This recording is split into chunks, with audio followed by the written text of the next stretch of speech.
Taylor McHargue, ESPN, former Rice quarterback, with us on 365 Sports. Taylor, we've been discussing the quarterback, the transfer portal, quarterbacks, the transfer portal, some who have made the decision, some who are still around. Is there one or two particular decisions involved that maybe intrigued you the most?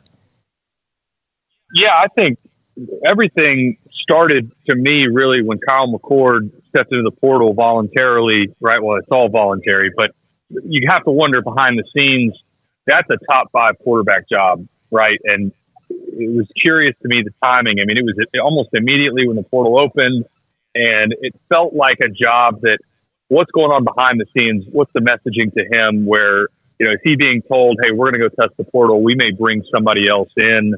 And I expected that he would have landed already. I thought, you know, it looked like he was going to settle on Nebraska. That's still open. And then to me, that's also tied to what happens with Cam Ward leaving Washington State, taking visits to Florida State, taking a visit to Miami. But if Cam Ward doesn't go to Ohio State, then what is Ohio State going to do in the portal? Are they going to take anybody at all? Are they going to wait through this round of the portal and wait until the spring? That's kind of at the highest level. What I think is pretty interesting. There's been some others. Grayson McCall is a Group of 5 guy that I thought, I was just interested. He had meant so much to Coastal Carolina. He lands at North Carolina State. I thought that was one that was interesting to me as well. But there are so many guys that are still in the portal right now. It'll be interesting to see how it shakes out. How do you feel about Malik Murphy and what kind of spot he should land in? Yeah, I think he is a guy that had bright spots at the highest level, and then he also had some really terrible turnovers.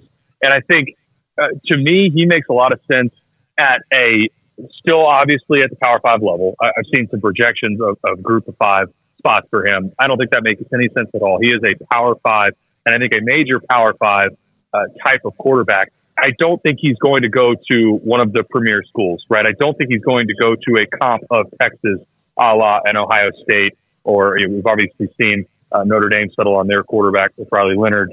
But I do think you'll see him land potentially West Coast. We've seen USC. That's been thrown out. I think that could potentially make sense. But the biggest thing to me just goes back to is there a staff that feels like, okay, we're going to give this kid a ton of money because that's what he's going to go for quite a bit in the portal.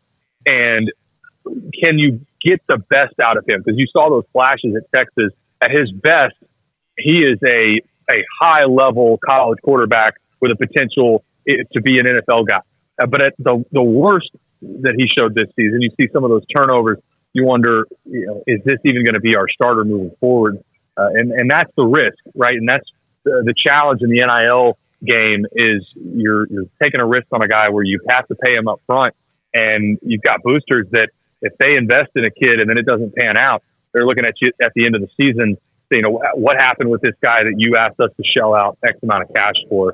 And then it's roster management year over year. It's going to start back over at the end of next season. Taylor, any ideas on what to do with the calendar, especially with an expanded playoff moving forward with just 4 teams? Malik Murphy feels the need to go ahead and jump in the portal and not be a part of that Texas playoff run. But, I mean, with more games on the horizon for some teams next year, what do you do about this if you're college football, the calendar and the logjam that's now been created? Yeah, the problem is eligibility for the spring semester, right? That is the issue and why they have to have it open right now. I loved the clip from Pat McAfee on College Game Day where he was like, they should just push this back. And everybody on set challenged him immediately and was like, well, it's not that easy. You can't just push this thing back. You've got kids that they still have to go to school, right? That's still a part of the calculus that you have to factor in right now. They're not just semi-pro football players. And I know at the highest level it feels that way to fans, but these kids still, when they transfer, they have to, when they submit to go into the portal, they are doing that through the athletic, through their counselors and through the athletic office to go in and say, okay, here I still have X amount of eligibility left. These are my hours of transfer. This is where I can go. It's not as simple as, okay, I'm just going to go into the portal and I can do it whenever I want. They still have to be eligible. I think that's the piece with the NCAA and the clearinghouse. And they've got to figure out a way to sort through because really where I think it damages the sport is in the bowl games. And it's part of why you've seen a lot of these kind of be rendered obsolete, where you've got some programs, Ohio State, I think it's up to 26 guys they have in the portal right now. Their bowl game in the Cotton Bowl against Missouri, that's a bowl game that means a lot to Missouri.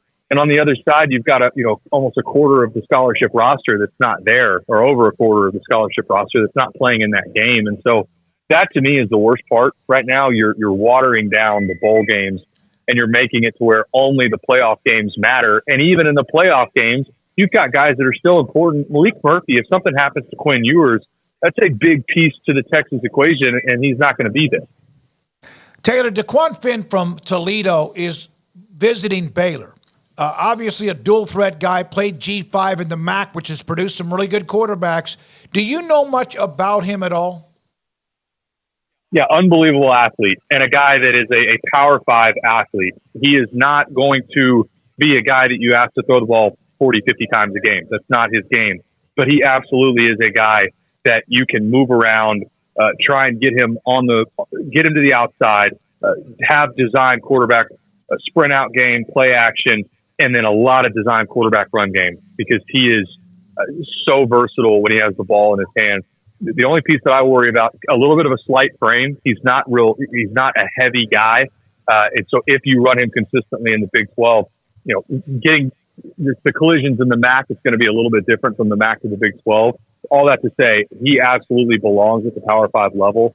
I think Baylor fans, that's a guy that if you get him, you should be excited about, because even if he doesn't pan out as the starter, that is a guy that is athletic enough that you would find a spot for him on the field somewhere. Okay, if you're Cam Ward and you are the most sought-after quarterback in the portal, and you're going to get your money most of the places you'd want to commit. I mean, there might be some places that back off because they don't have that dollar figure. Are you going to go to a place that is going to make you the best for the NFL more than likely, or is money first? I don't think money needs to be first, because it's going to be comparable to everywhere that he's looking at. It's going to be within a certain range. To me, I would go to a place that already has the roster in a place where you feel confident that you're going to win right now, that you're not going to have to go in and be the savior. And so I'm leading this to the school that I would go to if I'm Cam Ward, is Florida State, where the roster is already in place, where clearly they can compete for what should have been a college football playoff spot, but wasn't. And that they've proven, okay, you can have success at the quarterback spot in their offense. And then from there, he's an NFL talent. He's got an NFL arm. It's just now about honing that in, having one more season of good tape, and then you take it to the next level. Miami has too many holes right now. I think they're a good Power 5 team. They are not a playoff caliber team, but Florida State is. And I think if he drops in, there's still enough talent around him that you take the money that they offer, go try to compete for a national championship, and then you're still in a great spot for the NFL draft. Taylor, what did you think of Jeff Lebby going to Blake Shapen as the Mississippi State era gets started with Lebby as head coach? Yeah, it felt like maybe that's not the only quarterback they take, honestly, to me. Blake Shapen, to me, good college player, not an answer to your problems. And Mississippi State has a number of them. There's roster issues all over the place. But that felt to me like it wouldn't shock me if you saw them take one more in the portal in the spring. All that being said, Mississippi State issues go far beyond the quarterback spot for that roster right now. Taylor, thank you. Great for the knowledge. Appreciate the fact you were able to let us know a lot about the players who have already decided on where they're going, or those still with decisions to make. And a little bit of an interesting note on Finn. He likes him a lot. He was very and I asked him in a text message earlier, had he seen him play? We saw or heard what Taylor McHargue thinks about DeQuan Finn, who's on, again, a visit.